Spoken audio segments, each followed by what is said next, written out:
Hey guys, it's Julia. Welcome back to my channel. So today's video is going to be my first anti-haul in a pretty long time, but today I wanted to do something kind of different from regular anti-haul, and I'm actually going to be basically just like talking myself out of products I really want to buy, but I know in my heart of hearts that I definitely should not. So basically you're just going to see me rationalize my thoughts and try and not make bad decisions.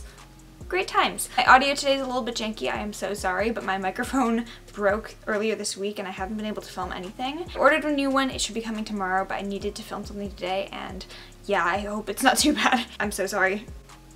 I used to do anti-hauls as a pretty regular series on my channel. Mostly it was just like new eyeshadow palettes, but I stopped doing them just because I felt like, I don't know, something about the comment sections on those types of videos was always just the most negativity. Like pretty much all the people who watch my channel and are regular subscribers are very kind people, and I love you guys so much, but something about anti-hauls just invites negativity out of people sometimes, and I just don't like that on my channel.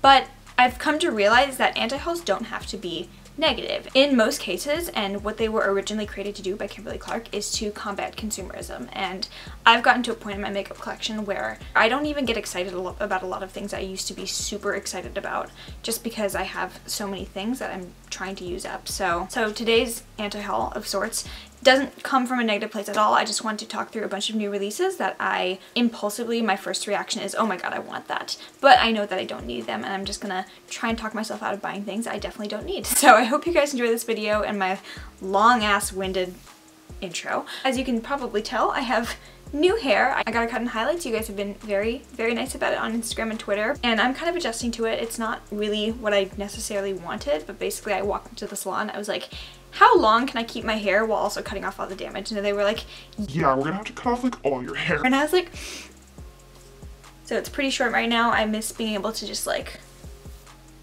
okay. But at least it's healthy now, and that's kind of what matters. It's a lot shorter than I normally go. I feel like sometimes I'm like, wow, I look like a young urban businesswoman, and sometimes I feel like I look like I want to speak to the manager. It's hair, it grows, I'll be fine. And yeah, I think that's it. So without further ado, let's get into a bunch of new releases I actually want. Alright, first things first, I wanted to talk about the ColourPop Blue Moon palette, because this came out, I think, last month. I don't think I've ever had so many tags on a certain palette of people asking me to review it. It's definitely no secret that I love the ColourPop monochromatic palettes. The purple palette and the green palette are two of my favorites. It's My Pleasure is definitely my favorite of the two. It's just one of the most well executed and best formulas of purple shadows I've seen in a long time. Then Just My Luck, even though it is a monochromatic palette, I feel like you can do so many different things with it. I just really love this one. There's so many different ways you can take the color scheme, and I think that these are really well done. When they came out with a blue palette, I was like, whoa. It's beautiful. It was beautiful, like not even gonna lie. There's a navy blue in there, there's a periwinkle blue, and every fiber of my being was like, buy this blue freaking palette, it's beautiful. But when I first looked at it, I thought that looks really similar to the Bretman Rock wet palette, which I really do love and I do use pretty often. It's not a dead on dupe by any means. In fact, I feel like the Blue Moon palette has like this periwinkle blue, this beautiful navy blue that I really like, and some like nice silvery tones as well. But they're similar enough that I can't really justify me going and spending $12 on this other palette. I know that if I got that palette, I would use that palette and just never use this palette again. But I like this palette and I don't want to not use this palette anymore. And I just know that that would happen. So currently I'm just like choosing not to buy the Blue Moon palette. Doesn't mean I never will. I might in the future if I cave in, because that goddamn periwinkle blue. But pretty much every single shade in that palette I already have somewhere in my collection. I don't necessarily need that palette. If I got it, it would just be for reviewing purposes. And I already don't own every single palette from the monochromatic thing that ColourPop's doing. Like I don't have the pink one, I don't have the red one, waiting for the yellow one. But at the end of the day, I have to get out of the collector mindset where I just buy every single palette from a certain brand just because I have a collection going. I'm just trying to be more mindful with things I already have. So that's why I'm not buying the Blue Moon palette, even though it gives me life and makes me want to give my firstborn up. So Tarte just released a new skin mist. It's called the Satin Skin Mist, and is that like a personal attack or something? Even after I read the claims, it's supposed to be like a vaguely mattifying skin mist, and I like my skin to be aggressively dewy. So like the Luminous Dewy Skin Mist for me, that's the shit. This I knew was not really going to be what I wanted, but I still was like, oh my god, it's Tarte? So just to test it out, I went to my local Sephora, I put it on my skin, I sprayed it on. It's a beautiful, like, nice fine mist. It smells like any other Tarte product. It really did a nice job of like doing what it said it was gonna do, which was making my skin like mattified and velvety. It doesn't really make sense for me to buy it if I don't like matte skin. Wow. Also, it's $68, so that's something to consider. And I guarantee, even if you do like mattified skin, there are so many other things that you could use as opposed to like a mattifying setting spray at the end. You could just use like, you know, setting powder. You could use a different one that's not $68. So another palette that I've been getting a lot of tags in is the new Jeffree Star Jawbreaker palette. Whenever Jeffree Star Cosmetics does release a new palette, I usually get a lot of tags on it on Instagram and people want to see a review, and obviously I've never reviewed any of his palettes on my channel. And I'm definitely not somebody who's very confrontational. I'm not a huge fan of cancel culture. I try and stay out of drama as much as possible, and that's part of a reason that I've never reviewed his stuff, just because I don't feel like I should have to like pay for the mistakes that he's made, and anybody who does review his stuff inevitably will get that kind of backlash. So I've tried to keep like my personal thoughts on him off my channel because I don't think it's necessarily relevant. Like, I'm half white, I'm half Asian, I stay out of drama, I just want to play with eyeshadow over here. But just like, over time, especially with like the whole James Tarte mess that happened last month, by consistently inserting yourself into drama, I think that kind of shows where you lie. So as for my personal thoughts about him, I don't really think about him at all. I've actually had the pleasure of running into him in person. I met him, he was very nice to me, but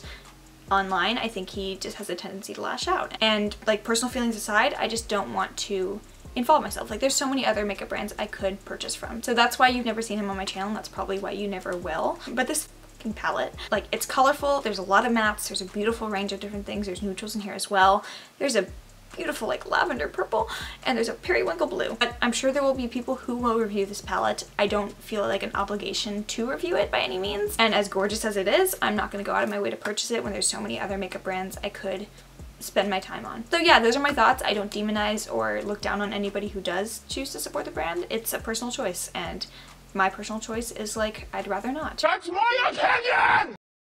So Nabla Cosmetics knows how to get my heart pitter-pattering, and they're releasing little 6-pan mini palettes, which I love a good mini palette. If the color scheme is well thought through, I'm into it. And just like looking at this one, the one I was like looking at is the Cutie palette, because there's like a bright pink in there, there's a red shade, there's a really nice deep dark brown matte. And I love pink eyeshadow, even though my mom does not, and she says I look like I have pink eye every time I wear it. In the arms of the angel. This palette is super pretty. From what I can tell, there's some like nice duochromes in there as well. But it's nothing I've never seen before in terms of the color scheme. I love Nabla's formula, but I feel like I already have these shades from Nabla. And in terms of the shimmers, they're not the most unique. I think I already have dupes from Nabla already, as well as from other brands. And I don't know, it's beautiful. The packaging is gorgeous. Nabla always kills it with that, but it just doesn't intrigue me enough to like go ahead and buy from Europe. Freaking Nabla, you tried it, but Thank you, next bitch. So, Natasha Denona. I admire the shit out of her as a makeup artist. I think she's one of the most revolutionary, insanely talented, professional, wonderful, entrepreneurial, talented, brilliant, incredible, amazing, inspiring makeup artists ever. However, I've not had the best track record with her brand in terms of like both the mini products and the mega products. Like my Joya palette. This shade fell out onto the carpet when I was filming a video once, and it shattered all over my carpet, and now it's broken, and it makes me very sad every time I look at it. They ask you how you are, you just have to say that you're fine when you're not really fine, but you just can't get into it because as of now, I've tried 3 of her like minis. I tried the mini Lila palette, the mini Blush and Glow, and the mini Diamond and Glow, and I hated all 3 of the minis I tried from her. I kind of made a vow at the end of 2018 to not buy any more mini Natasha Denona products, just because I knew that I don't like them very much. And then they came out with a mini Bronze and Glow, and I was like, wow, I should get that.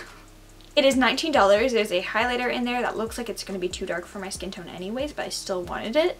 And then there's a nice tiny mini bronzer in there. I've seen some reviews that are kind of like lukewarm, which is the same as pretty much every other mini that she's come out with. Lukewarm reviews. I could take that $19 and just put that towards buying like a full-size version of her bronzer, which is actually what I wanted to try out. Like, I wasn't going to use the highlighter in the first place. Take that money and make a smarter purchase with it, which is the name of the game. Smarter spending. She says as she goes thousands of dollars into student debt. So I originally saw this compact on Instagram, and it was a black rose. Spoke to my sad emo little heart. I may actually be getting a black rose tattoo very soon. I was like, oh, that is so gorgeous. It's probably like a really cool indie brand. And then I saw that it was Kat Von D, and I was like, this is beautiful. And I do make an exception to my anti-cancel culture rules for anti-vaxxers. So yeah, I looked at it and I was like, that is beautiful. But you know what? It's a compact.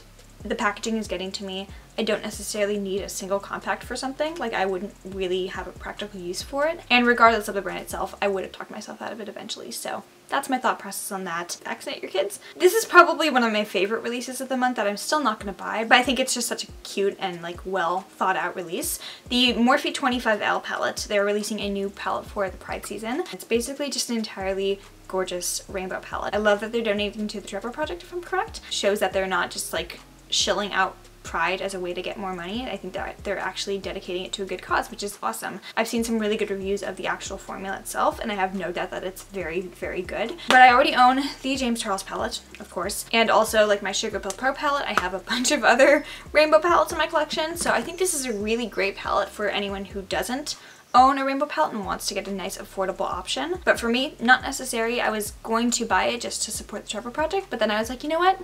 I'm just gonna donate to the Trevor Project, so I did that. Leave it to Marc Jacobs to come out with a like $60-something moisturizer. Ah! Stop! I could have dropped my croissant! Marc Jacobs has come out with the new Youthquake Hydrofull Retexturizing Gel Cream, and it's making my earthquake. At first, I was like, yeah, it's a moisturizer. I don't necessarily need it. I looked at the ingredients and I was like, cool. Seems like it would work really well for my skin, but again, I have a lot of moisturizers. And then I went to Sephora, I saw it, I tried it on my hand, and I was like, oh my god. Wow. Wow. It's just this delightful, like whipped, nice, light, airy texture. It just feels so nice on the skin. Very nourishing, but also not too heavy at the same time. And it's just like everything I thought I wanted in a moisturizer. So I was definitely put it in my bag and was walking around fully planning to check out and buy it. I had a come to Jesus moment. I was like, this is not a smart purchase for me. I don't necessarily need to buy a $60 moisturizer. So I put it back, and I just thought to myself, you could wait for the VIB sale, or if you find it on Poshmark, you can wait for that, but you don't necessarily need it at the moment. And that's kind of the thing I've been trying to practice too, is like not buying things on their release date, just kind of sitting back, waiting, letting the kind of hysteria of the new release wear off. And if after that I'm like, whoa, still like that product, I'll go buy it, but not trying to like rush myself into buying a bunch of new releases that I don't necessarily need. I'm trying to focus on things I really do like. And this I really do like, but I will wait because it's a $60 moisturizer. If you thought I make some irrational decisions about colorful eyeshadow palettes, you're wrong. I also make irrational decisions about neutral eyeshadow palettes too. Coco and Kylie round 3, I want to say, and they're coming out with this very neutral, very like beige rosy toned eyeshadow palette. I've kind of caught onto the tactics of how brands get me interested in when they sneak peek their eyeshadow palettes, and it's that they photograph things with a flash. So the shimmers just look so much more like dimensional and glittery. And then when you actually see the official promo photos, it's like, oh, okay. That's probably a photo taken with flash, so all the glitter and the pigment is getting shown through, and it's just gonna look, and it's just probably a basic shimmer that I already have in my collection. So every single shade in this palette I definitely already have, and Kylie's formula is good to me, but it's not like, whoa, this is amazing. So even though it's in millennial pink blush packaging, No. the new Alyssa Edwards and Anasazi palette has really been making me second guess myself lately, because I originally stated that I was not going to get this one just because it looked pretty similar to Riviera in my opinion. Even though I do like collect Anasazi palettes, I've been trying to like not do that. The reviews started rolling in. A lot of people are saying that this is the best Anasazi palette that they've ever tried, and I was like, ugh. I can change my mind, right? This looks beautiful, and it's with one of my favorite drag queens of all time. If this palette had come out before the Riviera, I definitely would have bought this one and then not bought Riviera, but it is how it is. I've gone to Sephora just to like swatch this one. It's beautiful. It really is a gorgeous palette. I love the color scheme, but I don't need it, and I definitely don't need it right now. But it's a really cool collaboration. I think it's a cool collector's piece to have, and I do like the color scheme a lot, but I don't need it, and I definitely don't need it right now. So that's another thing. I'm kind of trying to strike a balance between like things I need and things I really want, because just denying yourself everything that you don't need is kind of like nihilistic and not very fun. It's an ascetic way of looking at things. Like, I don't want to go through life not buying things that I really, really want but don't necessarily need. Because like if I just go by things I need, yeah, I could have like one foundation, one concealer, one eyeshadow palette, but there's things I want to that will genuinely like bring me joy and add value to my collection. So I don't want to like look at things just like, do you need this? Because the answer is no. I don't need any more makeup ever in my life. But do I really want it? Yes, but not enough to like go out and do it right now.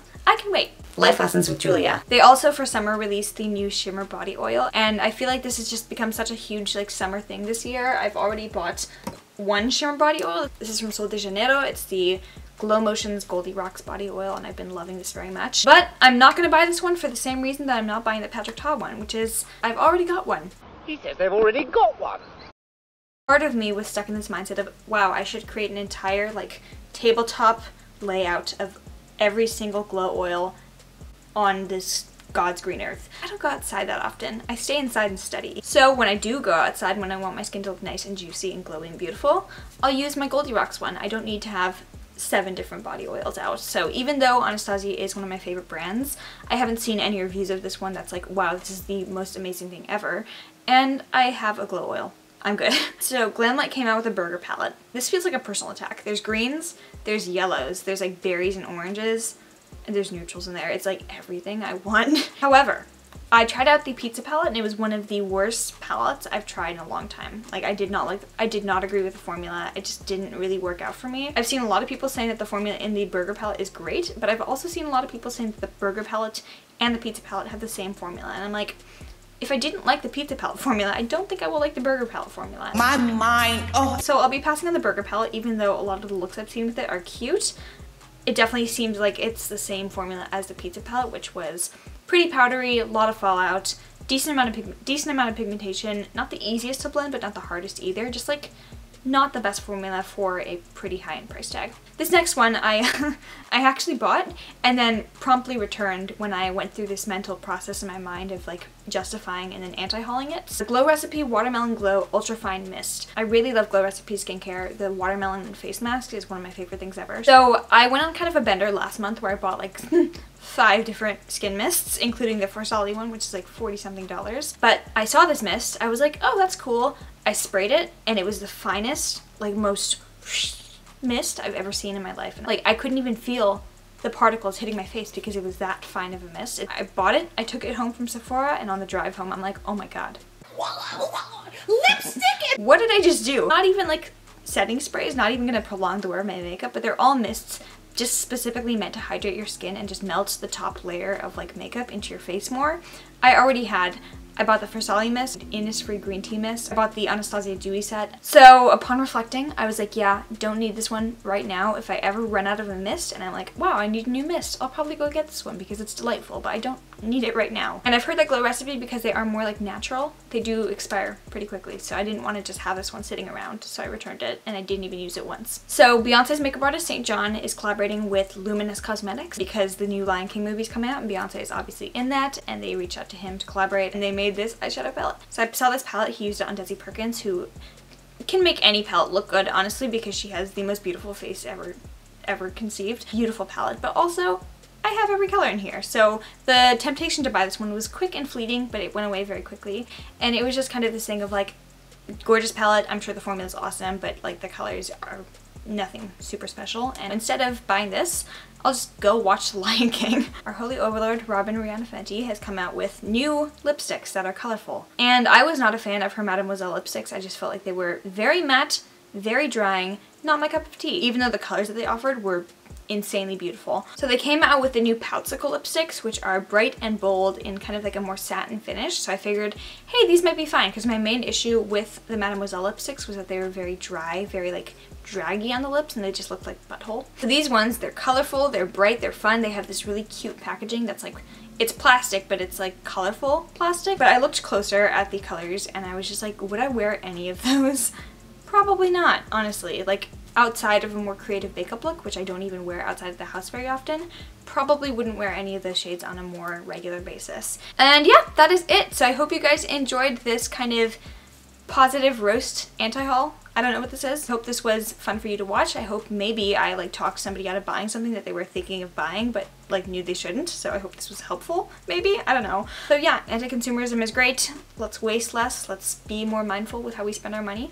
And if you liked this video, please give it a thumbs up. Make sure you are subscribed down below and also follow me on Instagram. Let me know if you want to see more of these videos. I don't want this to be a thing that I start like doing on my channel that people don't necessarily like. They are requested pretty often, but I don't know if anyone actually like wants to see these. And yeah, if you made it to the very end of this video, I love you so freaking much. I've been going through some rough times lately with just like family stuff and personal things, and this channel, much as it pains me sometimes when YouTube steals my money, just want to say that I love you, and you get the freaking bonus meme. Goodbye.